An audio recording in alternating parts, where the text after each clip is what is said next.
മുൻമന്ത്രി പി തങ്കച്ചൻ അന്തരിച്ചു എന്നുള്ള വാർത്ത വരികയാണ്. ബിനിൽ വിവരങ്ങളുമായിട്ടുണ്ട്. ബിനിൽ, എപ്പോഴാണ് മരണം സംഭവിച്ചത്? ഇപ്പം മുമ്പാണ് കോൺഗ്രസിന്റെ മുതിർന്ന നേതാവായ പി തങ്കച്ചന്റെ അന്ത്യം സംഭവിച്ചത്. അദ്ദേഹം വാർദ്ധക്യ സഹജമായ അസുഖങ്ങളെ തുടർന്ന് കുറച്ചധികം ദിവസങ്ങളായി ആലുവയിലെ സ്വകാര്യ ആശുപത്രിയിൽ ചികിത്സയിലായിരുന്നു. പി തങ്കച്ചൻ എന്നാൽ കേരളത്തിലെ തന്നെ കോൺഗ്രസിന്റെ മുതിർന്ന നേതാവാണ്. ഒരു കാലത്ത് എറണാകുളം ജില്ലയിലെ ഏറ്റവും തലയെടുപ്പുള്ള കോൺഗ്രസ് നേതാക്കളിൽ ഒരാളായിരുന്നു. KPCCയുടെ മുൻ അധ്യക്ഷനാണ്. ഏറെക്കാലം UDFന്റെ കൺവീനറായിരുന്നു. മുൻ കൃഷിമന്ത്രിയാണ്. അതോടൊപ്പം തന്നെ 4 വർഷത്തോളം കേരള നിയമസഭയുടെ സ്പീക്കറായിരുന്നു. 1991 മുതൽ 95 വരെ പി തങ്കച്ചനായിരുന്നു നിയമസഭാ സ്പീക്കറായിരുന്നത്. 4 വട്ടം അദ്ദേഹം പെരുമ്പാവൂരിൽ നിന്ന് നിയമസഭയിലേക്ക് വിജയിച്ചിട്ടുണ്ട്.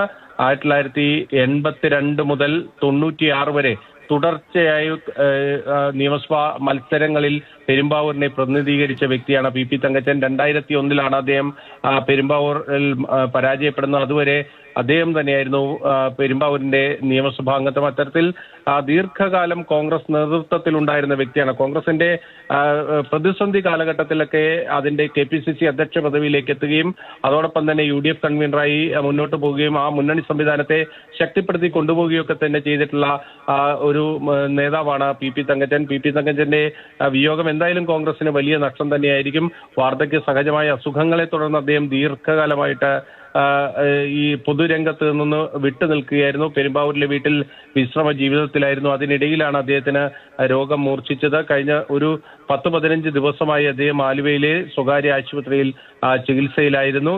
അല്പം മുമ്പാണ് പി തങ്കച്ചന്റെ അന്ത്യം സംഭവിച്ചിരിക്കുന്നത്. സംസ്കാര ചടങ്ങുകൾ അടക്കമുള്ള കാര്യങ്ങളിൽ കോൺഗ്രസ് നേതൃത്വവുമൊക്കെയായി കൂടിയാലോചിച്ച ശേഷമായിരിക്കും കുടുംബം ഒരു അന്തിമ തീരുമാനമെടുക്കുക. അദ്ദേഹം 1938 അങ്കമാലിയിലാണ് അദ്ദേഹത്തിന്റെ ജനനം.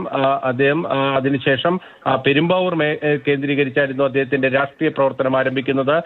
പെരുമ്പാവൂർ കോർപ്പറേഷൻ ചെയർമാനായിട്ടുകൊണ്ടായിരുന്നു അദ്ദേഹത്തിന്റെ രാഷ്ട്രീയ ജീവിതത്തിൽ അദ്ദേഹത്തിന്റെ നിർണായക പടവുകളിലേക്ക് അദ്ദേഹം കയറി തുടങ്ങുന്നത്. അവിടെ ആ കാലഘട്ടത്തിൽ അദ്ദേഹം ഏറ്റവും ചെറുപ്പമുള്ള കോർപ്പറേഷൻ ചെയർമാനായിരുന്നു. അങ്ങനെ ആ കോർപ്പറേഷൻ ചെയർമാൻ സ്ഥാനത്ത് നിന്ന് പിന്നീട് പെരുമ്പാവൂർ നിയമസഭാ മണ്ഡലത്തിൽ മത്സരിക്കുന്നു.